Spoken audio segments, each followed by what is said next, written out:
The uniform may come off, but the mission doesn't end. And this month on DogTags Ownership, that message showed up in 3 completely different ways. We talked about building a personal brand. We talked about using your voice to grow your business. And we talked with 2 entrepreneurs who have built one of the most recognizable veteran franchise brands in America. But August is also about where DogTags Ownership is going next, because today we're excited to officially announce a partnership that brings our mission full circle. This is the August recap of DogTags Ownership. And if you believe veterans shouldn't have to build their next chapter alone, this episode is for you. From dog tags to ownership, heroes take the lead. Stories of veterans building trains with passion, drive, and speed. From service to success, we're here to inspire the quest. Dog tags to ownership, we're the best. Take the prize.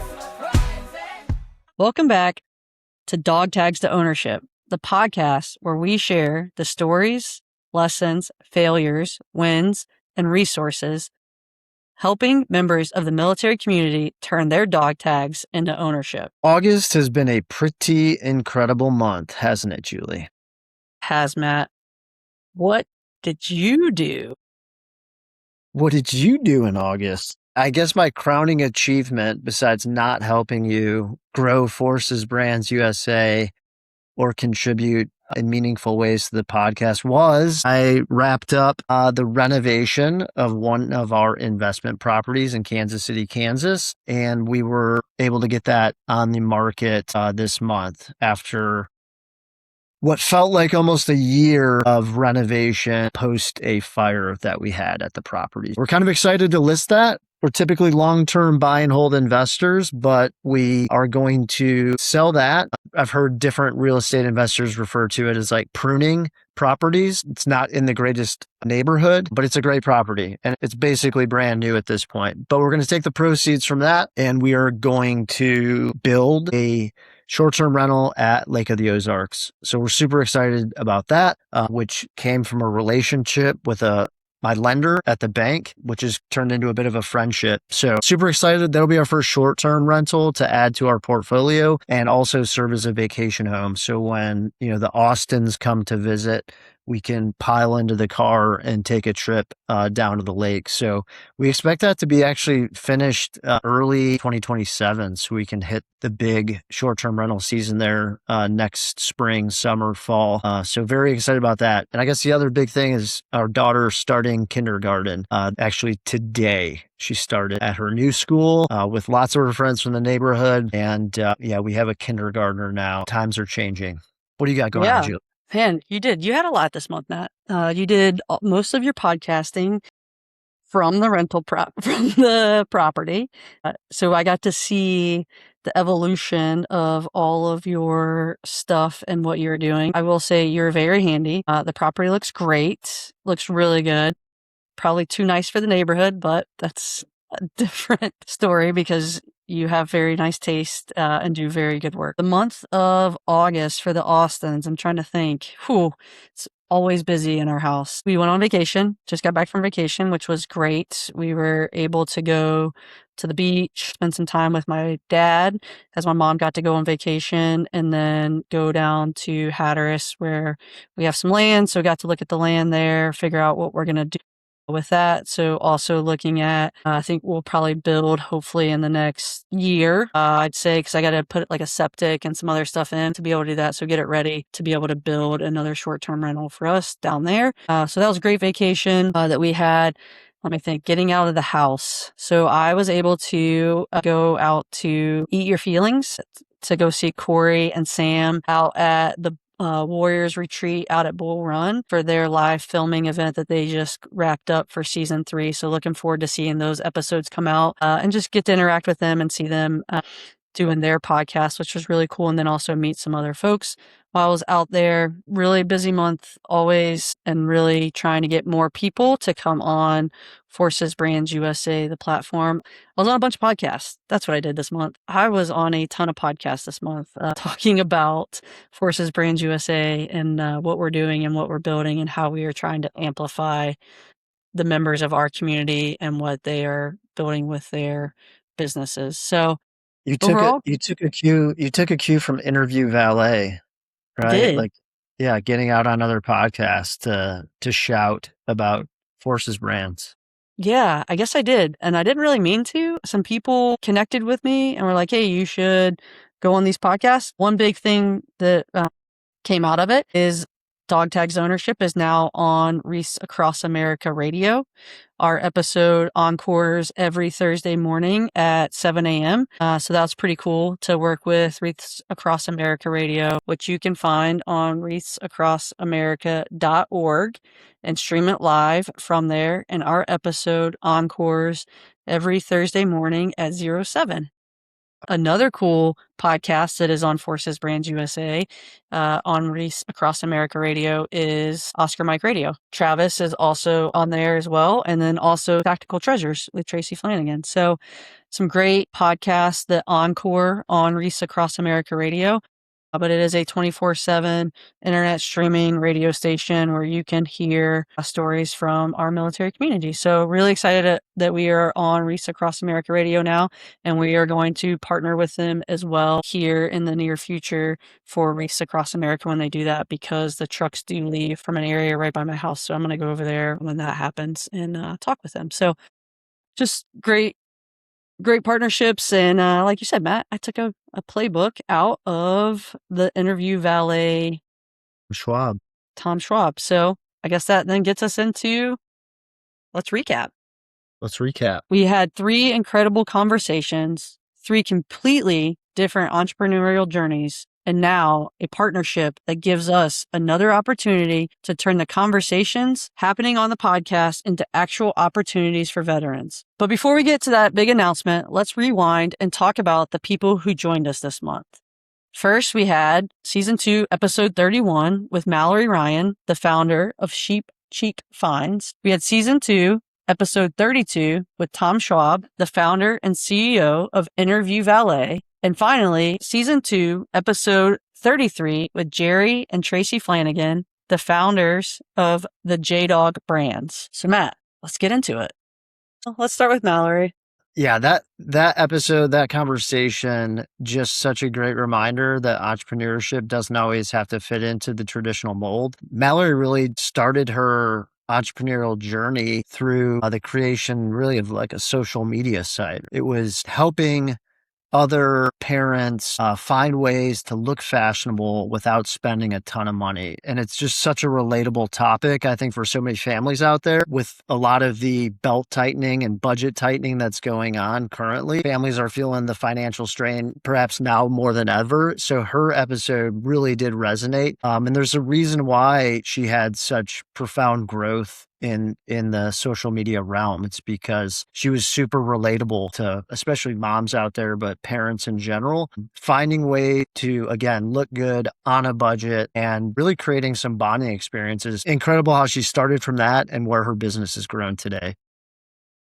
Yeah, and I think one of the really cool things too is, like you mentioned, it started as a blog where she was posting on her blog and just talking about Cheap Chic Finds, and she came up with the name. It popped in her head when she was, I think she said she was out by the pool or something, and at that moment she was like, this is a great idea. Went and secured all the websites, the social media handles, everything, built her website, built her social media following, and has really grown that over time. She talked a lot about doing something that you enjoy and then something that you're passionate about, but then also the roller coaster with that, and how at some point it was not fun anymore, and trying to continue to push through and do it, I think was really vulnerable for her to talk about on her podcast, because you see what's on social media a lot and you see what she's doing, but there's also behind the door on social media and how it's not always great. She had to post something, but now she has a kid and she wants to spend more time with her son and do those things. And does it really matter that she found this thing at Walmart that's going to go away next season, but how can she spend more time with her family and do that? So really trying to find that balance as well and continue to do something that she is really passionate about and enjoys, because at the end of the day, like, that's why she created that, is because it was something for herself to enjoy. I think she had that moment of reflection on our podcast where she acknowledges she's a lot deeper than just saying go out and spend money at Walmart, like the whole pushing the marketing piece of it and excessive spending. We acknowledge, I think, that we have such a privilege to live where we live and do the things we're able to do. But again, it's not all about just like go to Walmart and spend a bunch of money. So I think she acknowledges that, like you said, the challenge of being an influencer and her content, like where it started, where she's grown to. She is yet another example of someone who, like you said, Julie, just sat at the pool one day and created her website from scratch. And she said, looking back on it, it was probably not the greatest website, but she took action, right? And she worked through it. And another success story of taking action. You're going to stumble. There's going to be setbacks. It's not going to be perfect at first, but you can grow and move the effort forward. Yeah, 100%. Malyri brings so much to the table in what she's doing and how she's built something. Really enjoyed Malyri being on the podcast. Absolutely. We'll go to our next episode, season 2, episode 32, with Tom Schwab. Tom is the founder and CEO of Interview Valet. So, Matt, thoughts? Yeah, so we went from fashion and content creation to something every entrepreneur needs to understand, which is getting people to actually know you exist. And Tom has found essentially what was maybe a niche area a decade or so ago. Aspiring entrepreneurs, business people, self-employed authors, you name it, out there through podcasting. So trying to find where they might fit best with certain audiences and create that content and that following. I think it's really awesome what he's doing and how he does that, because he's also passionate about, as they bring clients on, that he understands their story. They kind of go through who they are going to bring on, who they're going to help, who they're going to put in front of the podcast that they partner with or find the podcast, and make sure that the person is really ready to go out and tell their story. And I think we can call ourselves podcasters now. I think that's super helpful sometimes, is when the person knows what they're going to talk about when they come on to a podcast to discuss their brand or their business, whatever it may be. Tom talked about one word that really stood out to me is just being patient with your business, being patient with your brand. It's not going to be an overnight success because you have to build trust as you're doing it along the way. And that's what Tom helps the people that he works with through Interview Valet, is build that trust with the consumer, with the market, to know that, hey, they have a great business, they have a great brand, and he only works with those right people and gets them in the right room. Tom's been doing podcasting for a very long time. He's been an entrepreneur. He understands the market. He understands what needs to be done, but then he also understands how you have to pivot based off of how things are going. So just a great episode, and really enjoy talking with Tom and what he has built with Interview Valet. Yeah, when you talked about being patient, I mean, that's been indicative of so many of the entrepreneurs, veterans, business owners that we've spoken with between last season and this, right? I don't know that we've had one that says I did very little work and I was an overnight success story. You know, I went viral. I mean, granted, we've had some people that have had that we'll call it 15 seconds maybe of viral time on the internet, but they had to continue rowing just as hard or harder after that moment. So being patient, letting things grow, letting them grow organically. And also, I think Tom mentioned trying to take some time to savor the wins too, right? To look back, pause for a second, say, look at where we've come from where we were. Look at where we came when we were sitting in your basement for the first episode, and we're at today. And just like Tom, he's so polished at this point, right, in the podcast forum. And what an easy interview. And he dropped so many gems and just lots of good recommendations and knowledge from someone who's got a vast amount of experience in growing and helping business owners and entrepreneurs. And then that brings us to our last August episode, season 2, episode 33, with Team JDog Flanagan. So Jerry JDog and Tracy Mrs. JDog Flanagan, who are the CEOs of the JDog brands. Jerry JDog was almost a serial entrepreneur at one point, and really talks about his failures in entrepreneurship and how everybody's going to have failures when they go through the journey of being an entrepreneur. So I think it was just great to sit down with him, Their brand is one of the only, if not the only, veteran-focused franchising model that's out there today. And their journey or their mission is to really help our community get into entrepreneurship through their franchises and really help our veterans that are out there. So I'll turn over to you, Matt, for your thoughts. Just a powerful couple. Jerry, kind of the idea guy, and like you mentioned, several businesses before getting into junk hauling, which was really just kind of a side gig when he was a single parent there for a little while. Something to earn a little bit of extra money on the side, became this nationally recognized business. I think they've got 88 franchises across the United States now. So just massive growth in a relatively short period of time. Jerry, who had the idea as far as the junk hauling piece, but wanting to turn it into a business. And then the franchise idea actually came from Tracy. But one of the things they mentioned briefly on the episode, which I don't want to gloss over, is their partnership with another company that assists them with growing, probably incorporating the systems and process and assisting with the franchise model and getting it out there. We didn't spend a whole lot of time talking about this other partnership that they've had to grow the business, but it goes back to not doing things by yourself, that you could be more successful with a team, building the team around you. Something that we rarely, if ever, hear from folks on the podcast are like, I did this all by myself and look at where I've gotten today. It's typically I've created or assembled an amazing team around me, or I've gone out and found people to partner with. Yeah, 100%. In that episode, you can hear their journey, really the entrepreneurial journey and how they got there, but then also hear about how they market as well. And one of the things they did, they had a TV show. They did one season on a TV show, and from that, it didn't get picked up for the second season, but they said it was a lot of fun. But what came from that is Tracy now has a podcast. It's called Tactical Treasures Podcast, and last week was her 200th episode, which for all podcasters out there, know that's not an easy number to get to or a milestone. It's difficult. They say most podcasters stop between 8 and 14.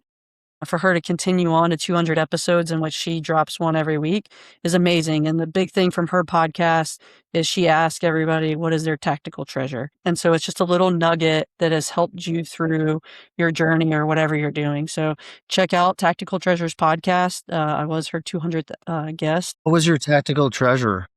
Grace. To give yourself and others grace. One word. That is my tactical treasure. That's what I try to do every day with myself and with others. Like you today, Matt, try to give you grace because you said anytime after 9, your time, here it was. I think it was technically a time. It was 45 minutes later. I text Just after you, 9. you don't answer. I try to call you. You didn't answer. Finally, here we are. So I gave you grace. I said, he's doing something. Dana probably put him to work and had him doing something. So First day of school activities, you know? Yeah. Had to kick off the school year proper. Yeah. So gotta give each other grace. But no, that was my tactical treasure, is really because I've been trying to work on it with myself and with others every day. And so I think that that's a quality that we all probably need to work more on every day.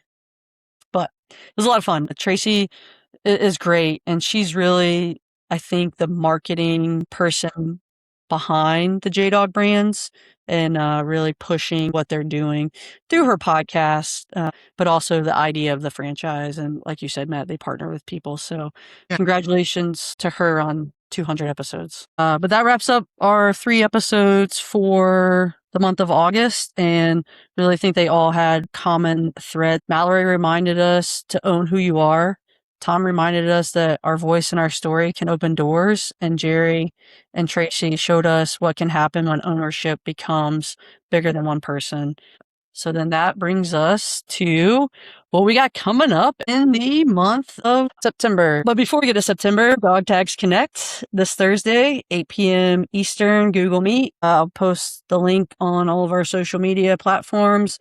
Join us. It's a great opportunity. No slides, no agenda, just to talk about entrepreneurship, whether you're thinking about starting a business, you've already started a business, or you're just looking for ideas out there. Join us this Thursday for DogTags Connect, 8 p.m. Eastern. Getting into September, though, we have some really big things coming up. We partnered with Veteran Social Summit 2026. That is a online virtual summit, 9 and 10 September with Vet Social. I did all of the one-on-one interviews for all of the speakers that are going to be on there, and they've been posting on social media, and we've been sharing them as well. But it is a great event. Give a big shout out here to Ryan Hunt. Ryan has really started Vet Social. It is an amazing online community platform for our community to come together and just share experiences or things that are going on with you or with other folks. But the big summit is 9 to 10 September. It's all online. It's all free. You can go to Veteran Social to sign up for that. I'll also have it in the show notes here for you to sign up for that free event. I am a speaker at the event, so please come listen to what I'm going to be talking about, which is always turning your dog tags into ownership. And then the next big event, if you are outside the Philadelphia area, Saturday, 12 September is Vet Fest. It is a big event that is for the military community. There will be military, veteran, military connected brands out there. I'll be out there doing some media for them and also just getting around and talking to folks and trying to figure out how we can help our community really continue to turn their dog tags into ownership at that event. So if you're going to be there and it's right outside the Philadelphia area, look up Vet Fest. If you see me, I'll be there walking around probably with a camera. Come and say hi. I'd love to talk to you and learn a little bit about you and your story and how we can help promote you and amplify your message. Then our really big event for September is down in Tampa, Florida. The event where Mike and team at the craft team will be having an event down in Tampa, Florida from 22 to 24 September. I believe 22 September is the media day where DogTags Ownership podcast is one of the 4 main podcasts that will be there interviewing all of the brands that will be there for this big event. And then on the 23rd, we're going to the Tampa airport as part of Forces Brands USA with Craft to talk to all of the vendors at the Tampa airport to get veteran brands into the Tampa airport. To show the American people why they should replace one product, service, or podcast with one from someone who stood up and raised their right hand to serve our country. So really looking forward to that. And then to cap that event off is the night of the 24th, which will be in the show notes. You can get your tickets, is the Craft Frontline Tasting where Matt will be joining me and we will be there with DogTags Ownership, but with also Forces Brands USA, highlighting all of the amazing non-alcoholic and products, services, and podcasts that we have on Forces Brands USA. So come out to that event. It's going to be great. If you're in the Florida aircraft, it has a number of amazing veteran-owned, military-owned beers and spirits that will be there that you get to talk to the founders behind them, hear their story, why they started their businesses, and then get to taste some amazing products. So come out. That's at the Tampa Downtown Marriott right there on the 24th. And like I said, those tickets will be in the show notes. And then the last thing, while we're in Tampa, we are going to be attending the Team Addo Welcome Social for their big fundraising event that happens on that Saturday, the 26th, which is their fishing tournament. Team Addo helps military members who are transitioning out of the military figure out what they're going to do next. So great nonprofit organization that really support in what they're doing because they are helping our service members owning your life after service. And that's what Team Addo does. So come and see us at some of those events. We will be out and about seeing everyone. And then we have a big announcement for this month, and it is our official partnership with Owners in Honor. Matt and I are really excited about this partnership because from the very beginning, when we started this podcast, it was all about how do we help those within our community turn their dog tags into ownership. And this podcast was never just about a podcast. It was, how do we help others? We wanted this to be a platform to help others and to help veterans get into entrepreneurship.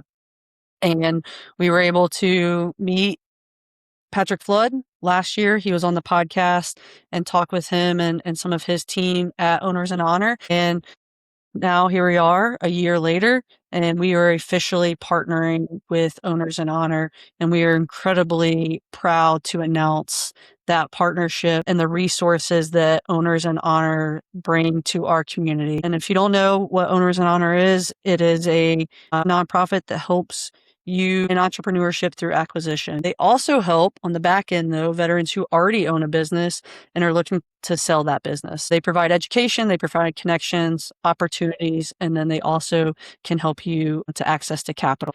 All right, so we are really excited for that partnership with Owners in Honor. And because of that, we brought Patrick Flood to come on to the podcast to talk a little bit about Owners in Honor and what Owners in Honor is doing. And you can catch that interview right now. To help us officially announce our partnership with Owners in Honor, who better to be on the podcast again for the third time, but Patrick Flood, the CEO of Owners in Honor. Patrick, welcome back to DogTags the Ownership. How are you doing? Thanks for having me back again. You are a three-peat for us because of what Owners in Honor is doing for our military community and what we believe is so impactful and so important for those military members. But first, can you just give our listeners and followers who might not have heard you before a quick overview of what Owners in Honor is and what problem you're trying to solve for veterans? We're a veteran-led, veteran-founded nonprofit that was founded in 2023 for the purpose of educating veterans and military families and service members about entrepreneurship through acquisition, which is, in simple terms, buying and selling businesses. Since our inception, the first year, just like any other startup, it was a little slow going. Mostly it was establishing our credibility within the marketplace and being able to talk to people. But beginning really year two, which is in 2025, we've assisted veterans in 11 acquisitions. We have about 3 or 4 businesses that have come to us post-acquisition for some sort of advisory support. And we've educated at this point upwards of 3,000 veterans and military families in both in-person events and also some of our webinars, which is why the podcast is so important. And then we've had, right now we have being currently educated about 500 veterans and military family members. That's fantastic. Because I think when we talked to you last year, Patrick, you were working on the first person to acquire a business, purchase a business through acquisition.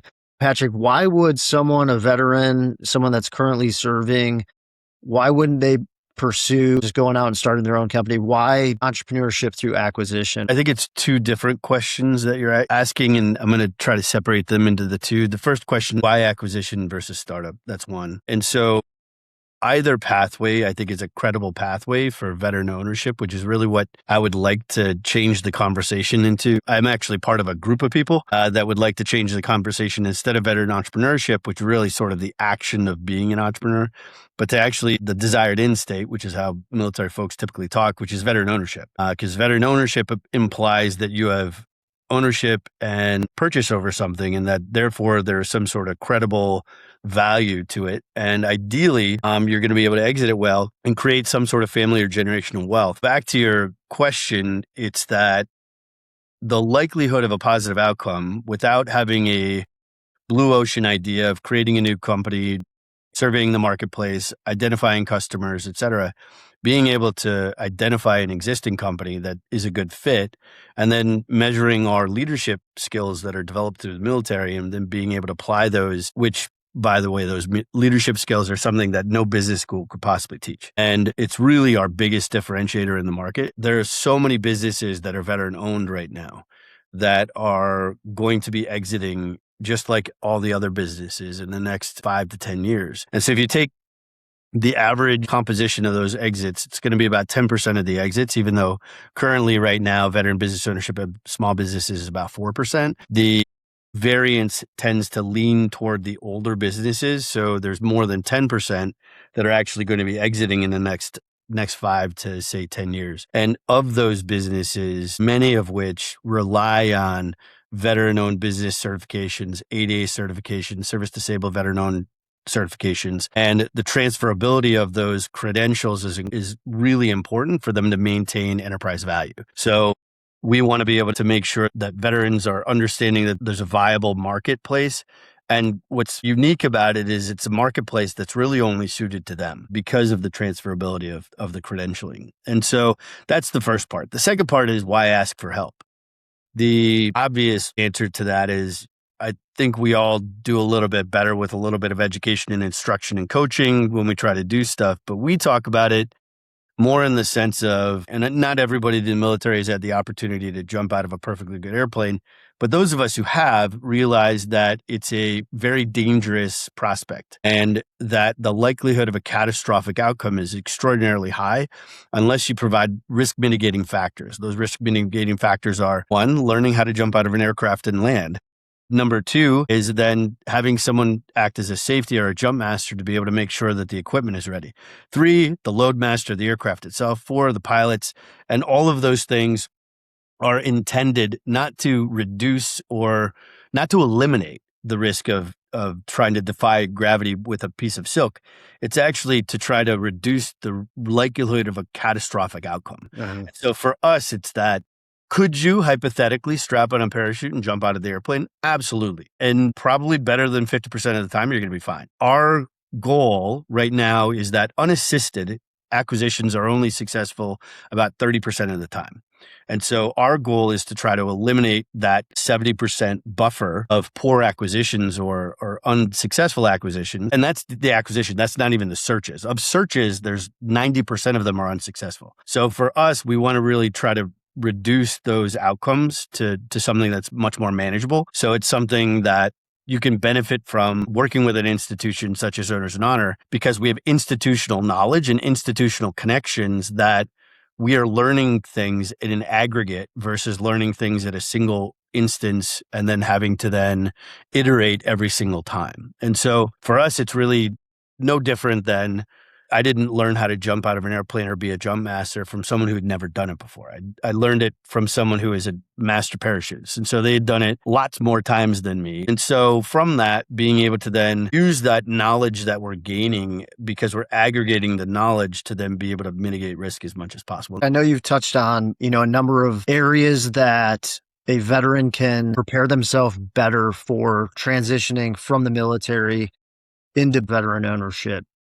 What would you tell a veteran today that's listening to this podcast? What advice would you give them if they were in that initial phase of, I want to own something, I want to create generational wealth, or I want to have an impact on my community, and I want to do all this through ownership or business ownership? What advice would you give them? Yeah, so the one truly large gap is in exit planning. I would say that in the last couple of expeditions that the United States military went on, we didn't do exceptional in our exit planning. But everyone from the very beginning understands that it's a basic principle of planning is understanding what is the end state, what's the desired end state. And I would submit, because there isn't a part of our transition program that talks about certified financial planning ever, is that there's a lot of, I think, misunderstanding about what it is that you're trying to do, want to do anything afterwards. Like myself would be a great example. So when I was transitioning out of military, I'd gone to business school. I was a battalion commander. I was a lieutenant colonel. I had 2 master's degrees. I was pretty marketable as a W-2 employee and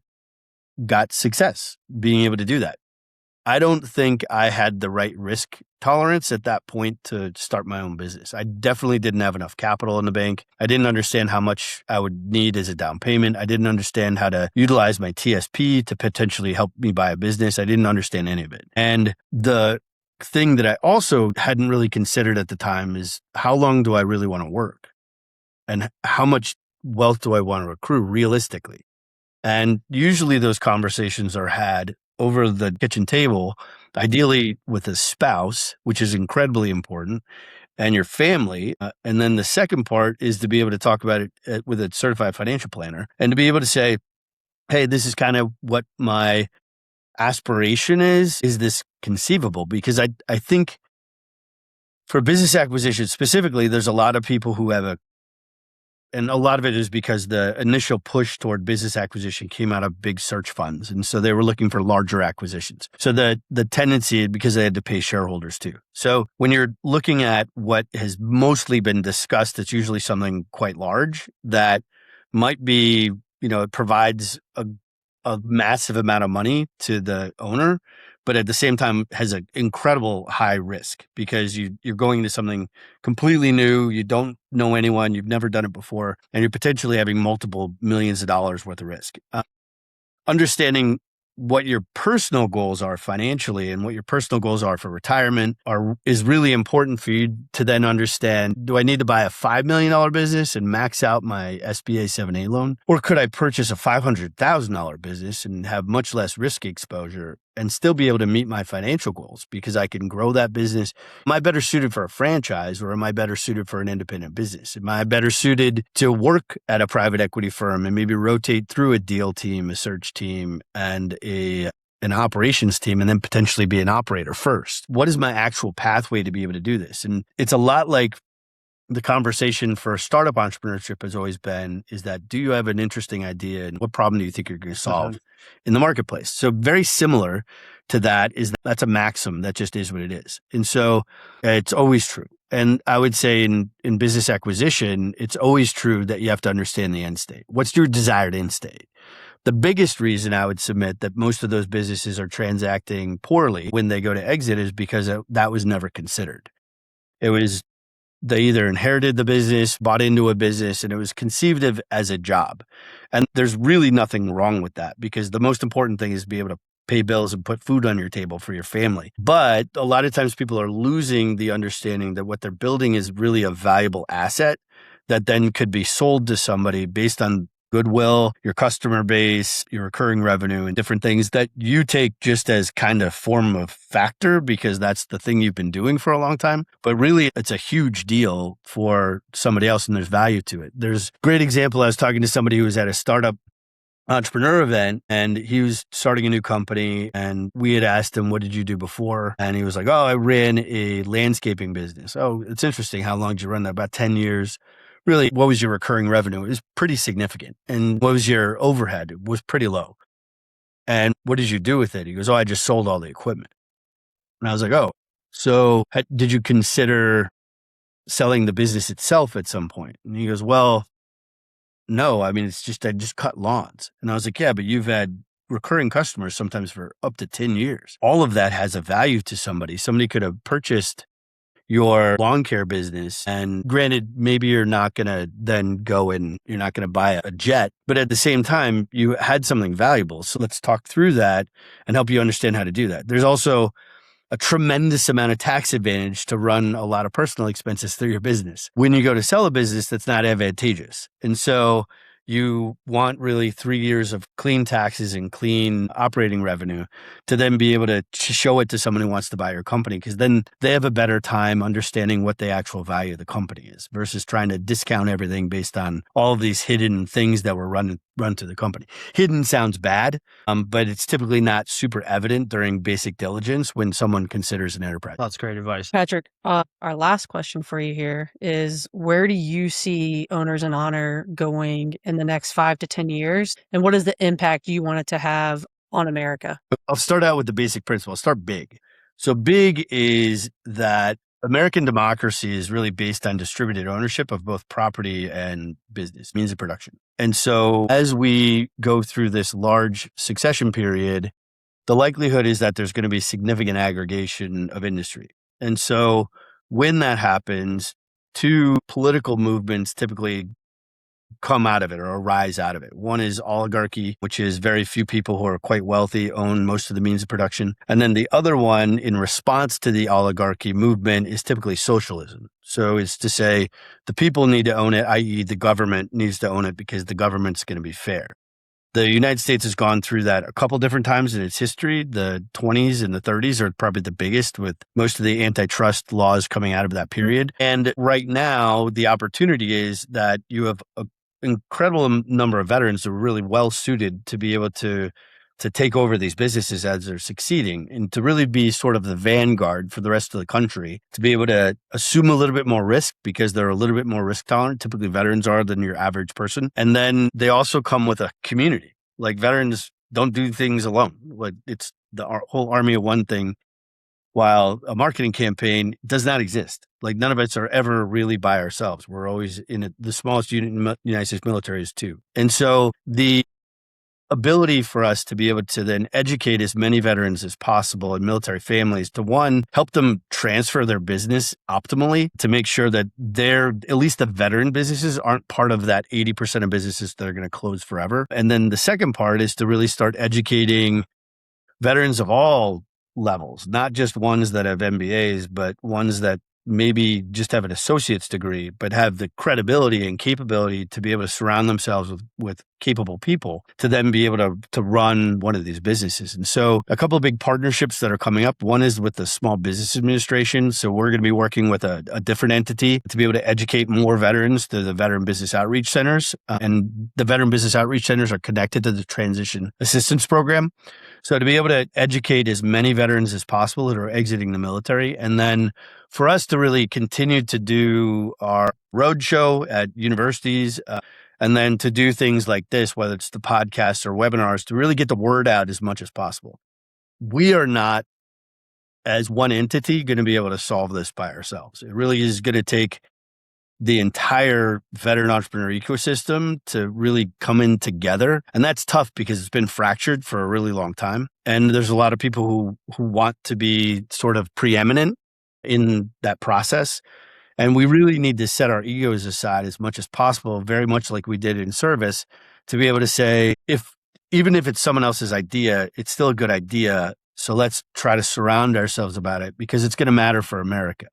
Because it's going to matter in who gets a voice, like how democracy is leveled in America. And it's probably in our lifetimes going to be one of the most important fights that we can have. And a great way for someone who chose service to their country to be able to pivot it somewhat, still serve their country theoretically, but then really see that service directly in their community and really see that impact with being able to create family wealth, being able to give to whether it's your church or your school or your athletic leagues or whatever, to be able to then distribute more of your wealth in a way that you see fit.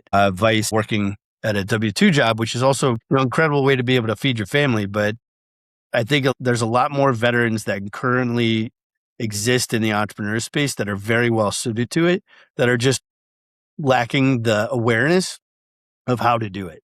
And what we want to be able to do is to connect the dots and help them. Yeah, and that's why we're so excited to partner with Owners in Honor, is because one of our core tenets is how do we help amplify the messages and the journeys of those military members who now are in business ownership and tell the stories of how they are helping their neighborhoods and their communities to really build back up America. And at the end of the day, we all served our country to serve a purpose bigger than ourselves. Now service has just transitioned into serving our country in a different way through business ownership. Patrick, thank you so much for coming on for the third time on DogTags Ownership. We're super excited to, again, partner with Owners in Honor with our podcast to really help amplify the message of the veteran entrepreneurs that you all are helping turn their dog tags into ownership. So thank you, Patrick. Keep telling the stories, because that's what, at the end of the day, it's all just stories. And so that helps people, I think, make the connection and makes it personal. I hope you enjoyed that interview with Patrick Flood from Owners in Honor. And before we close out August, we want to recognize our Forces Brands USA Business of the Month. This month, we're doing something a little different because we're highlighting an organization that both DogTags Ownership and Forces Brands USA are proud to support, Owners in Honor. Owners in Honor is a nonprofit working to help members of our military community pursue entrepreneurship through acquisition. And that mission couldn't align more closely with what we're trying to build. Because when a veteran acquires a business, we're not just talking about buying a company. We're talking about preserving businesses, protecting jobs, creating economic opportunity, building wealth, strengthening communities, and ultimately giving veterans another mission after military service. That's why organizations doing this work deserve more than a shout out. They deserve our support. And that's what Forces Brands USA is all about. Helping Americans discover the businesses, organizations, products, services, and resources connected to this incredible military community. And we do that through the hashtag #ReplaceOneChallenge. So we challenge each of you to replace one product, one service, or one podcast with someone who stood up, raised their right hand to serve this country. August reminded us that entrepreneurship doesn't have one look. Malyri Ryan showed us the power of authenticity and personal brand. Tom Schwab showed us the power of patience, conversations, and getting your message in front of the right audience. Jerry and Tracy Flanagan showed us what can happen when veteran entrepreneurship becomes a platform for creating opportunities for other veterans. And Patrick Flood and Owners in Honor reminded us that sometimes you don't have to build the next great business. Sometimes the next great business is already there, and it just needs its next owner. That's why we keep doing this. One conversation, one connection, one opportunity at a time. The uniform may come off, But the mission doesn't end. and neither does your ability to lead.